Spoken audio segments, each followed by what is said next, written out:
All right, so more proof that the on-demand industry is expanding. And joining us right now for more discussion on Hillary Clinton is Sarah Westwood, investigative reporter for the Washington Examiner. It's great to have you with us again, Sarah. Thanks for having me. All right, let's take a look at your new column here in the Washington Examiner. It takes a look at the situation, the emails between Hillary Clinton and her advisor, Sidney Blumenthal. She encouraged unsolicited intelligence from the former aide. Quote, many of the emails indicate she implored Blumenthal to funnel information about Libya to her despite her recent claims that her, quote, old friend simply sent her unsolicited emails. So again, this is another instance of something that the former Secretary of State said doesn't necessarily match up with the facts of the case here. Is there any kind of precedent for this, Sarah, where you have somebody working in such a high-profile role soliciting advice from somebody who doesn't have an official title? You know, it's not unusual for secretaries of state to go outside the department for some advice occasionally and to advise them on specific issues.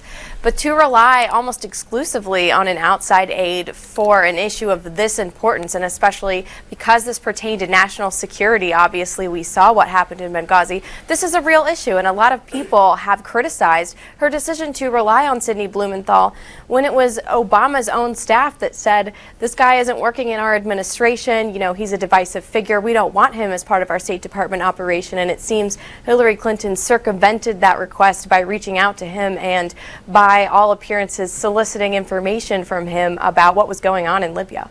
In your investigation, is there anything that indicates to you that the Obama administration knew that Sidney Blumenthal was still being used in this way? There's not, because what's interesting is every time Hillary Clinton received a memo from him and when she disseminated it to her top staff, she would remove all identifying markers from it and she would mask the source of the memo when she passed it to her top State Department aides and simply said, this is from a source of mine. So top State Department aides, while they were reading these memos and they were making decisions based off them, they had no idea that this was unvetted intelligence coming from a political operative and not someone who's well versed in the nuances of Libya policy and history.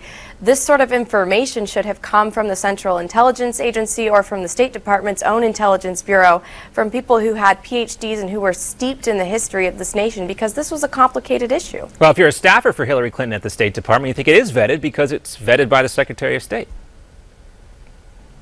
Right, and they had no idea that this was actually coming from someone who worked on Hillary Clinton's campaign, someone who worked for Bill Clinton in the White House, someone who was blocked from working in Foggy Bottom with Hillary Clinton and who wasn't even authoring the memos himself. He was reaching out to security firms working in the area and obviously had a political agenda because he was working for a left-wing media group, Media Matters for America, at the same time that he was working for Hillary Clinton at the State Department. Well, you know, you look at this, Sarah, and you can take a look at a new Wall Street Journal NBC News poll, and it still shows that Hillary Clinton is crushing her rivals, all of them. She has a 60-point lead over her closest Democratic rival, even though there's a lot of folks showing up to these Bernie Sanders campaign events, and she leads nationally against would-be Republican opponents.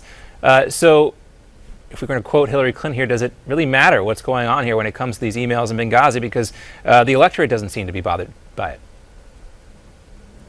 Well, you know, it's not surprising that she's beating her Democratic opponents by so much. At this point in her career, Hillary Clinton has near universal name recognition. That can't really be said for anyone else in the race, let alone on the Democratic side. You have people like Bernie Sanders, Lincoln Chafee, Martin O'Malley running. They're not people that, you know, folks outside the Beltway necessarily recognize.